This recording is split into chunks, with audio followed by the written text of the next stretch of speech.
आज के जो कि प्रेस कॉन्फ्रेंस है, इस प्रेस कॉन्फ्रेंस में आप सभी का स्वागत है।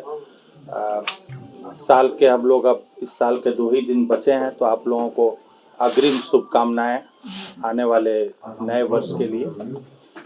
मंत्री जी को अचानक किसी खास कारण से आवश्यक कार्य से जाना पड़ा बाहर पटना से, इसलिए वो उपस्थित नहीं हो पाए। लेकिन चूंकि प्रेस कॉन्फ्रेंस की सूचना आप सभी लोगों को दे दी गई थी, तो इसलिए हम लोगों ने प्रेस कॉन्फ्रेंस को हम लोग जारी रख रहे हैं। आज राजस्व एवं भूमि सुधार विभाग के द्वारा हाल के दिनों में जो कार्य किए गए हैं, उसके बारे में एक संक्षिप्त विवरणी आप लोगों को दी गई है। मुख्य तौर पर अगर देखा जाए तो राजस्व एवं भूमि सुधार विभाग को हम ऐसा मानते हैं कि ये एक ऐसा विभाग है जिस विभाग से हमारे राज्य का हर व्यक्ति किसी न किसी तौर पर जुड़ा हुआ है। जो भी इस राज्य के रहने वाले हैं और जो थोड़ी सी भी जमीन जिनके पास है, वो तो इससे जुड़े हुए है ही है। लेकिन इसके अलावा वैसे भी लोग जिनके पास कोई जमीन नहीं है, वे भी हमारे विभाग से जुड़े हुए हैं। कम से कम वास के लिए जमीन उपलब्ध कराना भी हमारे विभाग की और इसलिए विभाग के सीट 2024 है राज्य में स्वच्छ प्रशासन देने की। और हम लोग अपनी तरफ से कोशिश यही करते हैं कि जो भी लोग हमारे कार्यालयों में आए, उन्हें एक अच्छे ढंग से हम उनके शिकायतों का, उनके कार्यों का निष्पादन कर सकें। जैसा कि आप जानते हैं कि राजस्व एवं भूमि सुधार विभाग में ग्रेजुअली पिछले कई वर्षों से लगातार किए जा रहे कार्यों की वजह से अब हमारे जितने भी सर्विसेज हैं, जो भी सेवाएं हम देते हैं लोगों को, वो सभी सेवाएं ऑनलाइन उपलब्ध हैं। अगर हमारे पोर्टल पे आप जाएंगे, जो biharbhumi.gov.in है, तो उस पोर्टल पे जाते ही सबसे पहले आपको हमारे विभाग द्वारा उपलब्ध की जा रही सुविधाएं, सेवाएं और हमारे विभाग द्वारा उपलब्ध की जा रही जानकारियां, ये आपको सबसे पहले फ्रंट पेज पे ही मिल जाएंगी। ऐसा हम लोगों ने इसलिए किया है ताकि सभी लोगों को एक जगह पर ये जानकारी मिल सके कि विभाग के द्वारा कौन सी सेवाएं दी जा रही हैं और कौन सी जानकारियां उपलब्ध हैं। हमारे जो जानकारियां उपलब्ध हैं, उन सभी जानकारियों को कोई भी देख सकता है। उसके लिए किसी भी प्रकार के न तो निबंधन की जरूरत है, न लॉगिन की जरूरत है। लेकिन अगर कोई भी सेवा प्राप्त करना चाहते हैं तो उसके लिए वन टाइम रजिस्ट्रेशन करना होता है, जो कि आपके मोबाइल नंबर से, जो भी आवेदक है उसके मोबाइल नंबर से वो रजिस्टर होता है। और वही मोबाइल नंबर उसका फ्यूचर में उसके लिए यूजर आईडी होता है। हर बार ओटीपी के माध्यम से आप जाते हैं और उससे अपनी सेवाएं प्राप्त कर सकते हैं। जब सर्वेक्षण का कार्य, जैसा कि आप जानते हैं कि बिहार में चल रहा है, और अभी जो भी बचे हुए गांव हैं हमारे, लगभग 40,000 गांव हैं, उन गांवों में द्वितीय चरण में जो सर्वेक्षण का कार्य है वो प्रारंभ हुआ, तो बहुत सारे लोगों के मन में बहुत सारी आशंकाएं आई और इसके अलावा बहुत सारी भीड़ हमारे कार्यालयों पे जमा होने लगी, इसके लिए कि लोग अपने अद्यतन कागजात ले लें। तो एक तो आप सभी लोगों के माध्यम से हम ये पुनः एक बार अनुरोध करना चाहेंगे सभी से, इस राज्य के सभी लोगों से, कि किसी भी जानकारी को लेने के लिए अब उनको किसी भी कार्यालय में जाने की आवश्यकता नहीं है।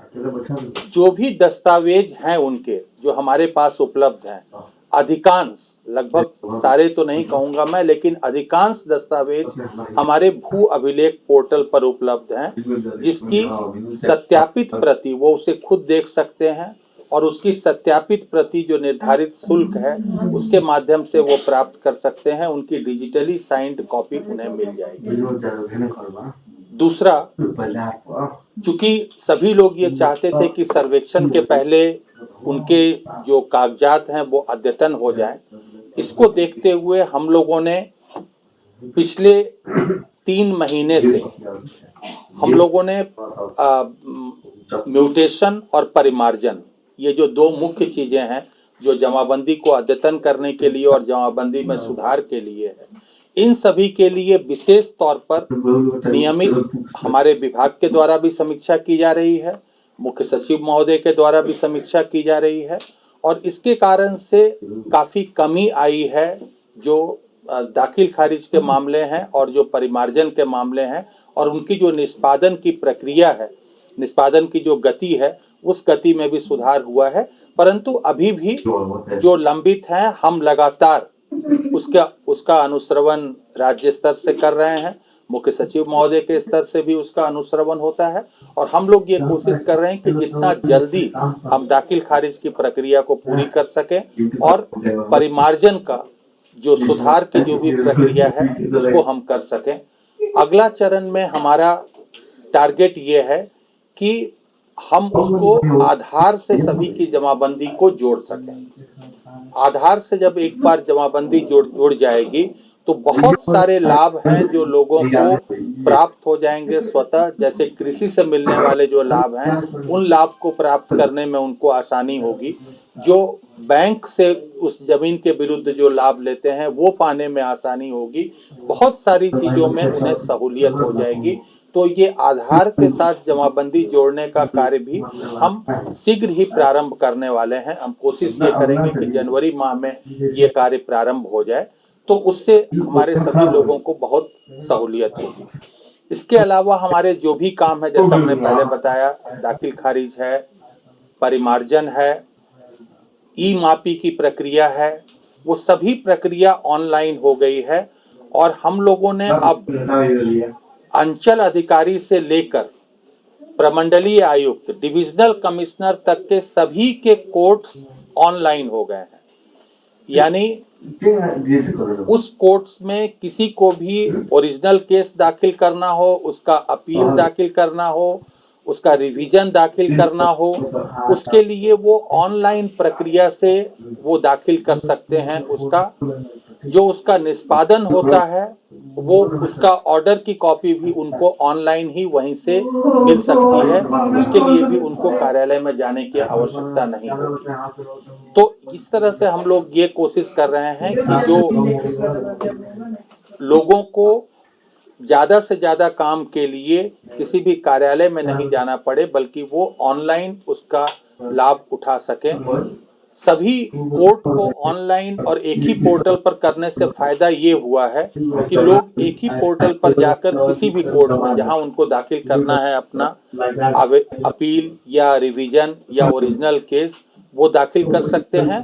और जो ऊपर के न्यायालय हैं उनको भी जब नीचे के न्यायालयों के किसी अभिलेख की जरूरत होती है तो वो भी उसी पोर्टल के माध्यम से प्राप्त कर सकते हैं। तो ये सारी सुविधाएं हम लोगों ने देने का प्रयास किया है। जहां तक सर्वेक्षण के कार्य की स्थिति है, सर्वेक्षण में जैसा आपको मालूम है कि प्रथम चरण में लगभग 5000 गांवों में कार्य हम लोगों ने शुरू किया था। उसमें से लगभग 950 गांव अब बिल्कुल तैयारी की स्थिति में है, जिसमें हम लोग 10 दिनों के अंदर उसकी अंतिम अधिसूचना प्रकाशित कर देंगे और शेष गांवों का काम विभिन्न चरणों में है। द्वितीय चरण में जो गांव शुरू हुए हैं, करीब 39,000 गांव जो शुरू हुए हैं जिनका काम, उनका काम तेजी से जो भी उनके कार्यालय का कार्य है वो चल रहा है। स्व घोषणा दाखिल करने के लिए हम लोगों ने तिथि बढ़ा दी, क्योंकि लोग काफी परेशान हो रहे थे कि स्व घोषणा दाखिल नहीं कर पा रहे थे या वो अपने कागजात जुटा रहे थे। हम लगभग मार्च महीने तक का समय है जब तक कि वो अपनी स्व घोषणा दाखिल कर सकते हैं।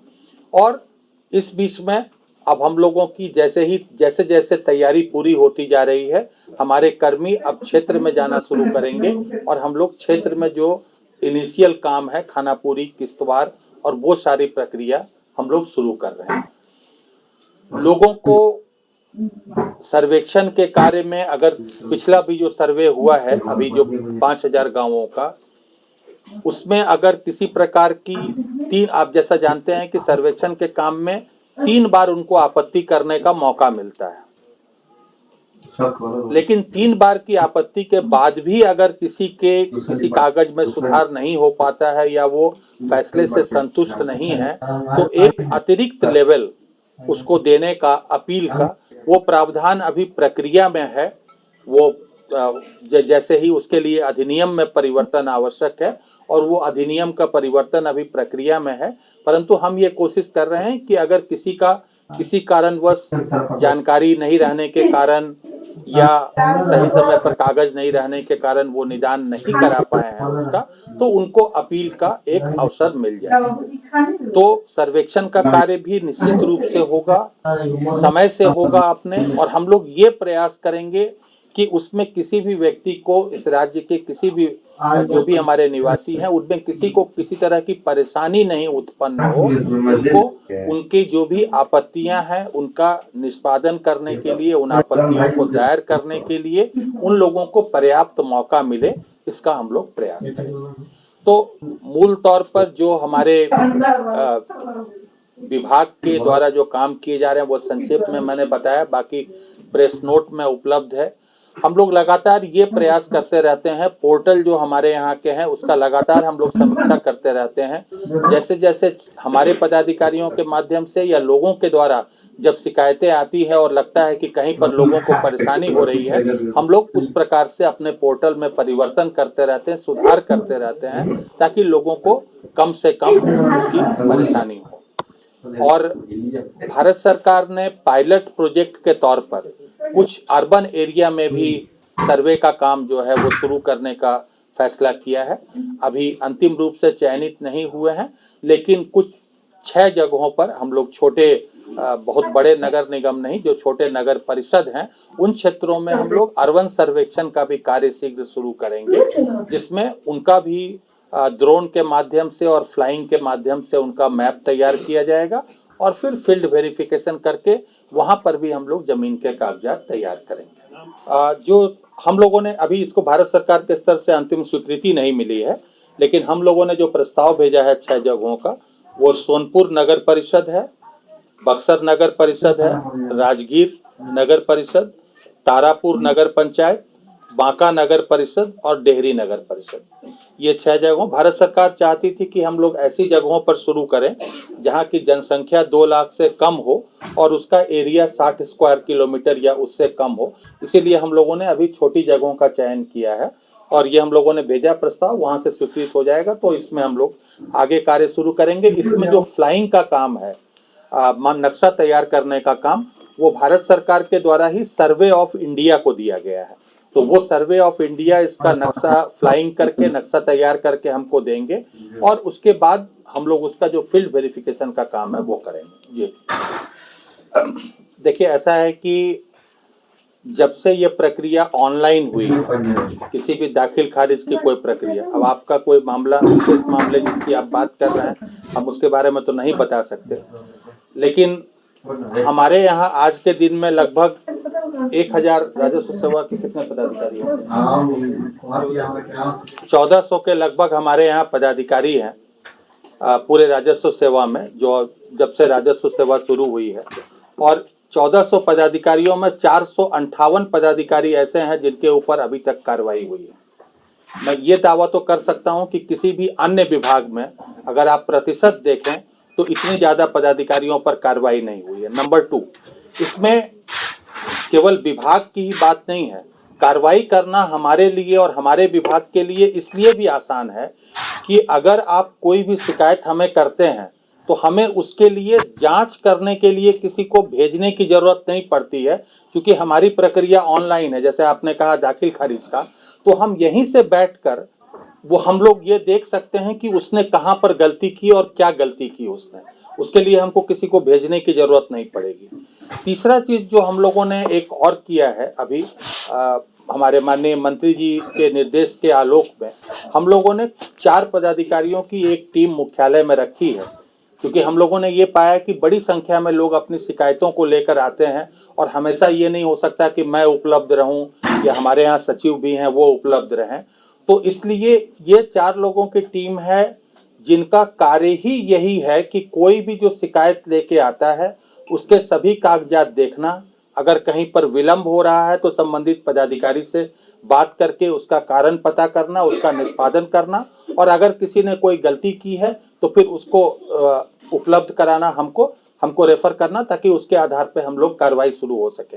तो कोशिश हम लोग कर रहे हैं। 100% मैं नहीं दावा करता, हो सकता है आप जिस विशेष मामले की बात कर रहे हो उसमें वो मामले में नहीं कार्रवाई हुई। एक मामला नहीं है, 4 मामला है मेरे साथ, प्रूफ है आपके यहाँ लिख के दिए हुए हैं, विजिलेंस से आपके यहाँ गया, आर्थिक अपराध से आपके यहाँ गया, कोई कार्रवाई नहीं। बिल्कुल ठीक है, तो आप दे दीजिए वो पेपर, अभी मुझे दे दीजिए। सर मेरा एक सवाल है कि जो न्यायालय में, जो माननीय न्यायालय में, सिविल कोर्ट में, हाई कोर्ट में जमीन के मामले से संबंधित जो केसेस है, सर्वे भी हो रहा है, तो वैसे मामले में भू राजस्व विभाग का क्या रोल है या इसमें क्या कुछ संभावनाएं बन रही है? देखिए, ऐसा है कि अगर किसी भी मामले में कोई भी स्वत्ववाद या कोई टाइटल सूट या कोई चीज लंबित है, तो उस केस में तो ऑब्वियस है कि हम लोग उसका, जब तक टाइटल सूट का डिस्पोजल नहीं होता है तब तक उसको किसी के नाम पे नहीं किया जाएगा। तो उस केस में हम लोग अभियुक्ति में जो भी टाइटल सूट या किसी कोर्ट में पेंडिंग है उसको लिख के छोड़ देंगे। जब सक्षम न्यायालय से उसका निष्पादन होगा तब उस अभिलेख में सुधार होगा। क्योंकि जो भी खतियान बनता है, अभी रिकॉर्ड ऑफ राइट जो भी बनता है, वो रिकॉर्ड ऑफ राइट ऐसा नहीं है कि वो रिकॉर्ड ऑफ राइट चेंज नहीं होता है। अगर सक्षम न्यायालय से जब भी कोई आदेश होगा तो वो रिकॉर्ड ऑफ राइट में चेंज होगा। बिल्कुल। एक सवाल और था, जो सर्वे को लेकर कई बिहार के लोग हैं जो बिहार से अलग राज्यों में रह रहे हैं या विदेशों में रह रहे हैं, जो एनआरआई है, जो बाहर है, जो विभिन्न राज्यों में रह रहे हैं, तो वैसे लोगों को कैसे सूचित किया जाएगा कि सर्वे हो रहा है? आप अपना जिनका भी खतियान है वंशावली, इसको लेकर उनको जानकारी मिले या क्या सरकार कर रही है? देखिए, ऐसा है कि सर्वे की भी पूरी प्रक्रिया ऑनलाइन है। तो जो अपना जो सेल्फ डिक्लेरेशन दाखिल करना है, वंशावली दाखिल करनी है, वो पूरी प्रक्रिया भी ऑनलाइन है। इसलिए कोई व्यक्ति पटना में बैठा हो या मुजफ्फरपुर के गांव में बैठा हो या वाशिंगटन में बैठा हो, वो जहां से बैठा है वहां से वो अपनी सेल्फ डिक्लेरेशन अपना जो है दाखिल कर सकते हैं। तो इसलिए उसमें ऐसा कोई नहीं है कि किसी व्यक्ति को व्यक्तिगत रूप से आकर कहीं पर दाखिल करना है। ये ऑनलाइन दाखिल करने की प्रक्रिया है, तो इसलिए इसमें कोई परेशानी नहीं है कि कोई नहीं आ सकता। दूसरी, हम लोगों ने ये भी क्लियर किया है, बिल्कुल अखबारों में विज्ञापन के माध्यम से क्लियर किया है कि ये धारणा बहुत लोगों में थी कि जब सर्वे होगा हम अपनी जमीन पर खड़े नहीं रहेंगे तो हमारी जमीन बिहार सरकार की हो जाएगी। ऐसा बिल्कुल नहीं है। और हम लोगों ने कई सारे क्लैरिफिकेशंस भी बीच में निकाले हैं। जो 16 बिंदुओं पर हम लोगों ने क्लैरिफिकेशंस बीच में निकाले थे, अभी लगभग मुझे लगता है 20 दिन पहले, उसमें बिल्कुल ये स्पष्ट किया गया है कि आपकी जमीन अगर रैयती है पिछले में और आपके पास अभी मिनिमम कागजात भी अगर हैं, तो वो जमीन आपकी बिहार सरकार की नहीं हो सकती है। तो इसलिए हम लोग उसको, जो मिनिमम कागज है आपके पास, रसीद है, केवाला है, जो दखल कब्जा है, आपके बगल के जो पड़ोसी हैं उनके किसी केवाला में आपकी बाउंड्री में आपका नाम दिया हुआ है, हम लोगों ने हर तरह का ऑप्शन दिया है। इसलिए मिनिमम परेशानी हो किसी को, हम ये कभी नहीं चाहेंगे कि किसी आदमी की रैयती जमीन जो है वो बिहार सरकार के नाम हो जाए।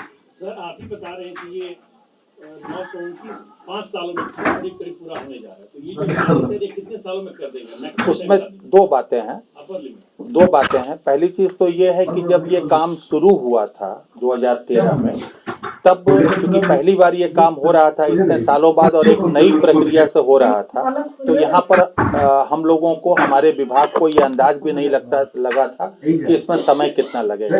लगभग 5 साल का समय तो केवल वो जो हवाई सर्वेक्षण के परमिशन लेने, हवाई सर्वेक्षण कराने और उसी में लग गया। उसके बाद जब काम शुरू हुआ तब हमारे पास पर्याप्त कर्मी नहीं थे। इलेक्शन के बाद जुलाई महीने में जो नियुक्ति पत्र वितरित किए गए हैं, आज के दिन में हमारे पास लगभग 14,000 कर्मी हैं जो केवल इसी काम के लिए हैं। तो इसलिए कर्मियों की संख्या ज्यादा है, तो हम पैरेलली हर जगह काम शुरू करेंगे। और अभी इनिशियली हम लोगों ने थोड़ा सा फील्ड में स्लो केवल इसलिए किया था ताकि लोग, जो बहुत ज्यादा लोगों में जो पैनिक हो गया था अपने कागजात इकट्ठा करने के लिए, हम चाहते थे कि वो सेटल हो जाए, लोग अपने सुधार जो कहें वो करवा लें, तब हम क्षेत्र का काम शुरू करें। हमारे पास अब इतने पर्याप्त कर्मी हैं कि हम एक साथ उसको, हमारे पास अब इतने कर्मी हैं कि एक अमीन पर केवल 4 गांव की आवश्यकता हमको पड़ेगी। एक अमीन को 4 गांव में करना होगा। वो स्थिति नहीं थी पहले, तो इसलिए हमारे पास 14,000 कर्मी हैं अभी। सेटलमेंट ऑफिसर सरकार ने सभी जगहों पर पोस्ट किए हैं, अगर कहीं वैकेंसी रहती है उसको शीघ्र पोस्टिंग की जाती है। लगातार उसका यहाँ से मॉनिटरिंग की जाती है, जैसा मैंने बताया आपको कि महीने में एक बार उसकी मॉनिटरिंग मुख्य सचिव महोदय के स्तर से भी की जाती है। तो इसलिए पहले वाले में और अब में दूसरा है कि पहले वाले सर्वेक्षण जो हुआ उसमें बहुत सारी जो कठिनाइयां आई वो हम लोग अब अवगत हैं, और इसी कारण से क्लैरिफिकेशंस दिए गए थे, क्योंकि ताकि इस बार वाले में वो दिक्कतें ना आए।